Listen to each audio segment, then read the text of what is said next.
یہ عورتوں کی نماز تراویح کا کیا حکم؟ نماز تراویح کرانا یہ مکروہ ہے کہ جماعت کی شکل میں، تو اس کے بارے میں کیا فرماتے ہیں؟ کوئی مکروہ نہیں ہے، کیوں مکروہ ہوگی؟ کہتے ہیں کہ عورتوں کی نماز کہ یہ مکروہ کی دلیل کیا ہے آپ کے پاس؟ کہ آپ جو کہتے ہیں کہ اس کی مکروہ نہیں ہے تو اس کی دلیل وہ مانگتے ہیں کہ کہتے تھے آپ یار عجیب گاڑی چلاتے ہیں الٹی کہ جو مکروہ کہہ رہے ہیں کہ یہ کام ناجائز، دلیل تو انہوں نے دینی ہوتی۔ جو کسی کام کو کہیں نا ناجائز، یہ کلیہ یاد رکھیں، تراویح نہیں، جب بھی کوئی کہے گا یہ ناجائز ہے دلیل اس کو دینی پڑے گی، کہاں اللہ رسول نے اسے روکا؟ ورنہ ساری امت جانتی ہے کہ الاصل فی الاشیاء باح، جس کو روکا نہیں وہ آٹومیٹک حلال ہے، روکنا ہوتا تو اللہ رسول روکنا دیتے۔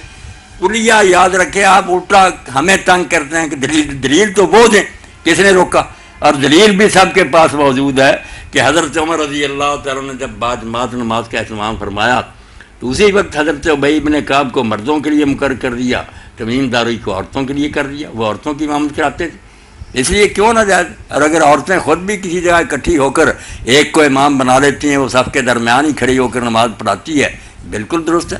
ام المومنین عائشہ رضی اللہ عنہا، ام سلمہ خود جماعت کراتی تھی۔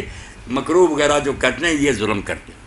پورا رسالہ مولانا عبدالرحیم لکھنوی رحمۃ اللہ نے لکھ لیا کہ کیا دلیل ہے تمہارے پاس کہ عورتوں کی جماعت مکروہ ہے؟ کوئی مکروہ نہیں، فرضوں کی بھی ٹھیک ہے، یہ بھی ٹھیک ہے، باقی یہ ٹھیک ہے کہ عورتوں کا گھروں سے باہر نکلنا جب فرض نماز کے لیے بھی حضور نے پسند نہیں کیا، کہا گھر میں، گھر سے بھی بہتر۔ وہ عورت جو تھی ام حمید سعدیہ، آپ نے کہا میری مسجد، اب مسجد نبی کا کوئی مسجد مقابلہ کرتی؟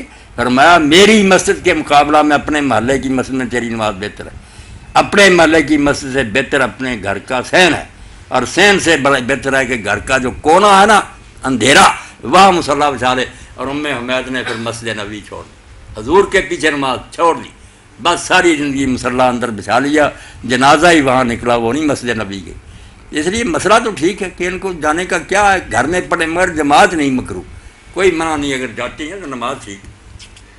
جزاکم اللہ خیرہ۔ اس خوبصورت جواب جی ہم نے پوچھنا تھا کہ حضرت عمر رضی اللہ تعالیٰ نے ہمیں پتہ چلا ہے کہ 20 دن تراویحیں پڑھائی ہیں، 30 دن 30 دن تراویحیں پڑھائی ہیں، تو رسول پاک نے 3 دفعہ پڑھائی ہیں، ہاں تو اس کے متعلق ہمیں تفصیلاً ذرا بتا دیں۔ تفصیلاً تو میں نے اس پر خطبے دیے، وہ آپ لوگ مسجد میں آئیں یا سی ڈی لے ان سے پتہ چلے گا۔ تو حضرت عمر رضی اللہ عنہ نے ایک دن بھی تراویح نہیں پڑھائی، نہ انہوں نے خود پڑھی نہ پڑھائی، لوگ پڑھتے تھے کوئی ٹولیوں میں، 2 3 4 مل کر، کوئی اکیلا اکیلا۔ انہوں نے کہا بہتر تو یہ ہے کہ تم سو جایا کرو اور تہجد کے وقت پڑھو، اعلان کیا، اور اگر نہیں رکتے تو پھر بجائے سے انتشار کے کہ ایک ہی مسجد میں اتنی جماعتیں ہو رہی ہیں ایک امام کے پیچھے پڑھ لو، خود نہیں وہ شامل ہوئے، نہ انہوں نے کبھی پڑھائی نہ پڑھی بیٹا، وہ کہہ کے